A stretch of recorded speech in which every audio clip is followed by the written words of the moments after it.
عالمی نظام خلافت دنیا کی تقدیر مبرم ہے، ہو کر رہے گی، اس میں کسی صاحب ایمان کو کوئی شک، کوئی شبہ، کوئی ریب نہیں ہونا چاہیے۔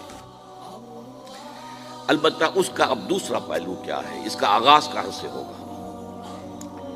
پہلی بات تو یہ، ہمارے بعض لوگوں کے ذہنوں میں، سادہ دل لوگ وہ سمجھتے ہیں کہ پوری دنیا میں ایک ہی دفعہ آ جانی چاہیے، یہ کوئی علاقائی خلافت نہیں ہو سکتی، خلافت تو عالمی ہوتی ہے۔ ان سے میں کہتا ہوں، عالمی خلافت کب تھی جناب؟ یہ تو نہ خلافت راشدہ میں عالمی تھی، کیا ہندوستان شامل تھا اس میں؟ کیا چین شامل تھا؟ کیا یورپ شامل تھا؟ اور پھر جو خلافت کے نام سے جو ملوکیت چلی ہے، وہ بھی صرف آپ دور بنو امیہ میں کہہ سکتے ہیں کہ وہ پورا عالم اسلام کم سے کم اس کے تحت تھا۔ بعد میں خلافت عباس، بنو عباس میں، اور فاطمیین کی خلافت میں، اور آل عثمان جو ہیں آٹومان ٹرکس کی خلافت میں ٹکڑے تھے، اس سے بکھرے تھے، کوئی مانتا تھا، کوئی نہیں مانتا تھا۔ اور سب سے بڑی بات یہ، اگر ایک دم پوری دنیا پر خلافت قائم ہو سکتی تو حضور کے دست مبارک سے ہوتی، لیکن نہیں ہوئی۔ نتیجہ کیا نکلا؟ ایک ملک میں حضور نے قائم کر دی، جزیرہ نما عرب، یہاں خلافت قائم ہو گئی، حضور خلیفہ ہے۔ اس کے بعد آپ کے خلفائے راشدین نے پھر اس کو وسعت دی، شرقاً غرباً شمالاً۔ 3 کالمز نکلے ہیں فوجوں کے، صحابہ کرام کے، 3 کالمز، ایک ایسٹ ورڈ، ایک ویسٹ ورڈ، ایک نارتھ ورڈ۔ ایک عراق کو فتح کرتے ہوئے ایران میں پہنچ گیا، خراسان تک چلا گیا۔ ایک شام کو فتح کرتے ہوئے اور پھر سینائی پیننسولا سے ہو کر افریقہ میں داخل ہوا اور اٹلانٹک تک پہنچ گیا۔ تیسرا سیدھا شمال میں گیا، لیکن یہ زیادہ دور نہیں جا سکتا تھا، کوکیشین ماؤنٹینز آ گئے، کوہ قاف۔ اس زمانے میں تو یہ یوں سمجھیے کہ امپیسیبل تھا نا، کوہ قاف، لہذا وہاں آ کر رکے۔ اب بھی یہ ہوگا، کسی ایک جگہ سے شروع ہوگا پھر پھیلے گا، اس کے سوا کوئی چارہ کار ہے ہی نہیں۔ اگر ہر جگہ پوری دنیا میں ایک ہی وقت میں ہو سکتا تو حضور کے دست مبارک سے ہوتا صلی اللہ علیہ وسلم۔ اب وہ نقطہ کون سا ہوگا، نقطہ آغاز کون سا ہوگا؟ اس میں پہلی بات تو میں نے کہا، جو شک کرے گا اس کا پھر ایمان مشکوک ہے۔ ہوگا، لازماً ہوگا، گلوبل ہوگا، پوری دنیا میں ہوگا۔ کہاں سے شروع ہوگا اس میں آپ اختلاف کر سکتے ہیں، لیکن مجھے تو 2 حدیثیں تو ملی ہیں جن سے یہ اندازہ ہوتا ہے کہ یہ اس مشرقی خطے سے ہوگا، عرب کے مشرق کی جانب کسی ملک سے ہوگا، کسی خطے سے ہوگا۔ وہ حدیثیں بھی اب آپ پڑھ لیجیے پہلے۔ پھر میں کہہ رہا ہوں، یہ خزانہ ہے جو ہم نے آپ کی خدمت میں پیش کیا ہے، کاش کہ آپ اس کی قدر کر سکیں، یہ حدیثیں آپ کو ازبر ہو جائیں، یاد ہو جائیں، لوح قلب پر نقش ہو جائیں۔ ہندوستان اور خراسان یعنی موجودہ افغانستان کا ذکر۔ ابن ماجہ کی روایت ہے، ان عبداللہ ابن الحارث رضی اللہ تعالی عنہ قال رسول اللہ صلی اللہ علیہ وسلم یخرج ناس من المشرق یؤتئون للمہدی یعنی سلطانہ، یعنی سلطانہ، دونوں طرح سے پڑھ سکتے ہیں۔ حضرت عبداللہ ابن حارث فرماتے ہیں رضی اللہ تعالی عنہ کہ حضور نے ارشاد فرمایا، مشرق کی طرف سے وہ فوجیں نکلیں گی، لوگ آئیں گے جو عرب میں مہدی کی حکومت قائم کریں گے۔ یہ مہدی کون ہوں گے اس کا ذکر میں ذرا بعد میں کروں گا، لیکن نوٹ کر لیجئے کہ مہدی سے پہلے لازماً کسی مشرقی علاقے کے اندر وہ نظام قائم ہو چکے گا، تب وہاں سے فوجیں آئیں گی۔ یہ مشرق کون سا ہے؟ عرب کے مشرق میں آپ چلیے، ایران بھی آ جائے گا، افغانستان بھی ہے، پاکستان بھی ہے، اور اگر اسے اور توسیع دیں تو ہندوستان بھی ہے۔ یہ ہے عرب کا مشرق، اس سے فوجیں جائیں گی۔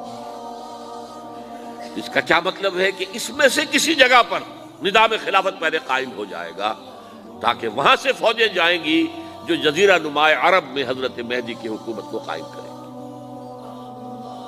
اب دوسری حدیث سنیے، یہ سنن ابن ماجہ کی حدیث تھی جو میں نے آپ کو سنائی، آپ نے پڑھی۔ دوسری عن ابی ہریرہ رضی اللہ تعالی عنہ، یہ ترمذی شریف کی روایت ہے، قال قال رسول اللہ صلی اللہ علیہ وسلم یخرج من خراسان رایات سود لا يردها شیء حتی تنصب بإیلیا، خراسان کے علاقے سے سیاہ جھنڈے لے کر فوجیں آئیں گی، ان کا رخ کوئی موڑ نہیں سکے گا، ان کو پیچھے پھیر نہیں سکیں گے کوئی بھی، یہاں تک کہ وہ یروشلم میں جا کر جھنڈے نصب کر دیں گے۔ ایلیا حضور کے زمانے میں یروشلم کو کہتے تھے، یہ یروشلم تھا جب حضرت سلیمان کی حکومت تھی اور یہاں پر معبد سلیمانی، ہیکل سلیمانی قائم ہوا، پھر یہ یروشلم ہی رہا ہے تاریخ میں، یہاں تک کہ سن 70 عیسوی میں جب ٹائٹس رومی جنرل نے اس کو گرایا، ختم کیا، سیکنڈ ٹیمپل گرا دیا اور یہاں سے یہودیوں کو کہا نکل جاؤ یہاں سے، کوئی یہودی باقی نہیں رہا، تب بالکل تہو بالا برباد کر دیا۔ اس کے کوئی 150 سال بعد ہیڈریان، رومن ایمپرر ہیڈریان، اس نے پھر دوبارہ آباد کیا اس شہر، 150 سال تک یہ بالکل بنجر اور بالکل غیر آباد پڑا تھا۔ اب ہیڈریان نے جب آباد کیا تو اس کا نام ایلیا رکھا، اب یروشلم نام نہیں تھا، تو حضور کے زمانے میں پھر اس کا نام ایلیا تھا۔ اور اب اس سے کیا معلوم ہو رہا ہے کہ یہ یروشلم مسلمانوں کے قبضے سے اس وقت نکلا ہوا ہوگا، ایک دفعہ پہلے نکلا تھا، سن 1099 عیسوی میں مسلمانوں کے ہاتھ سے نکلا، کروسیڈرز عیسائیوں نے آ کر اس کو قبضے میں کیا، لاکھوں مسلمانوں کو مارا، قتل کیا۔ اس کو 1187 عیسوی میں واپس لیا ہے، کس نے لیا ہے؟ صلاح الدین ایوبی، کرد، عرب کھوکھلے ہو چکے تھے، عربوں نے کھویا، واپس نہیں لے سکے، بہت حکومت کر چکے تھے، 400-500 برس کی حکومت کر کے، اور ان کے عیش اور ان کے آرام، اب ان میں جان نہیں تھی کہ وہ واپس لے سکے۔ واپس لینے والا گرم کرد خون تھا، صلاح الدین ایوبی۔ تو گویا کہ اب آپ سمجھئے کہ 88 برس تک عیسائیوں کا قبضہ رہا یروشلم، اب 1967 میں یہودیوں نے قبضہ کیا ہے، اور اب 38 برس تو ہو گئے، 88 نہیں تو 38 برس تو ہو گئے، لیکن وہ دور آئے گا کہ اب پھر لیں گے، لینے والے عرب بھی نہیں ہوں گے، خراسان کے علاقے سے فوجیں آئیں گی۔ یہ خراسان کیا تھا؟ ایلیا تو میں نے آپ کو بتا دیا، یروشلم کا نام ہے۔ خراسان اس زمانے میں ایک بہت بڑے ملک کو کہتے تھے، کچھ حصہ پاکستان کا بھی اس میں شامل ہے، کچھ حصہ ایران کا بھی ہے، ایران کے اس حصے کو اب بھی خراسان کہتے ہیں، وہ ایک صوبہ ہے، خراسان ایک صوبہ ہے ایران کا چھوٹا سا۔